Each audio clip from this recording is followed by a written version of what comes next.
Trump's tariffs are going to destroy the whole US economy and a trade war would be out. But how true is that and why Nasdaq and S&P 500 have fallen like the apple that fell on Newton's head?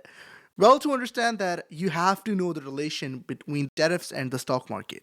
So, you see, when tariffs were announced, uncertainty was created between China and the US trade.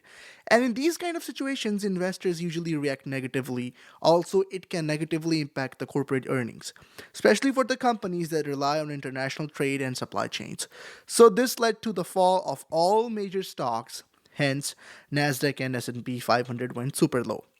Tariffs on goods imported from China, for example, raise the cost of raw materials and finished goods, potentially eroding the corporate profit margins.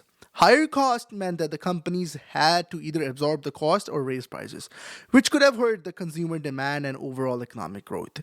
If investors foresee a potential slowdown, they may pull back from the equities contributing to the market declines. But what about China? Are they angry? Yes, of course. And this is what the China did. They imposed 34% tariffs in returns on the goods imported from the US, and now you see the things have been escalated. And this may start a war that could also lead to a global recession. What about other countries?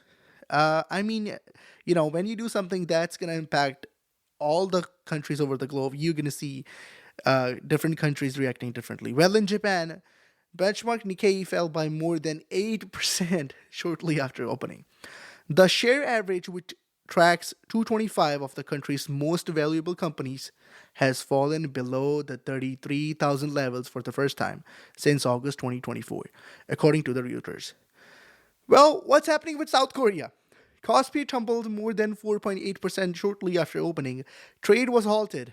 Literally, they have to stop the trade for 5 minutes when a circuit breaker designed to prevent the panic selling was triggered.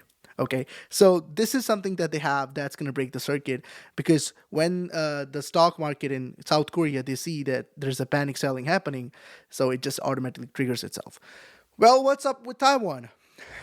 Well, TAIEX plummeted more than 9.7% after the opening. In Australia, the benchmark ASX 200 index fell as much as 6.3% in the morning trade, while the New Zealand's NZX 50 lost more than 3.5%.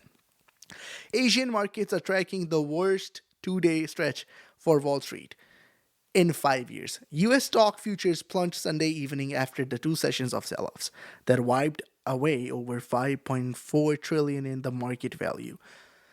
Whew.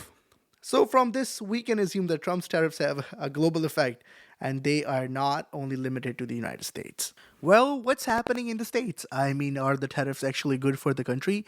Well, in March, the US added 228,000 jobs, nearly 100,000 jobs, more than anyone predicted. Well, also, the fourth highest month for private payroll growth in the past 2 years. In fact, the last month's jobs increase is roughly twice the pace of the previous 2 months. Well, something new just came up while I was making up the video, that there would be tariffs on the medicines. Donald Trump says his administration is planning to announce a major tariff on pharmaceuticals soon. The president discussed the tariff at an event with National Republican Committee. Reporters say such a duty would incentivize drug companies to relocate to the United States. Well, let's see if the companies would like to make medicine in the United States. You have to get away with a tariff anyway. Also, Trump is going hard on coal. You heard that right. Donald Trump signed 4 executive orders boosting coal production. A host of environmental groups have released statements criticizing the orders. Well, they never go hand in hand. Yeah, you know how it is, right? Latest news about what is going on in the finance world. Well, subscribe if you want to get an update every day. Thank you.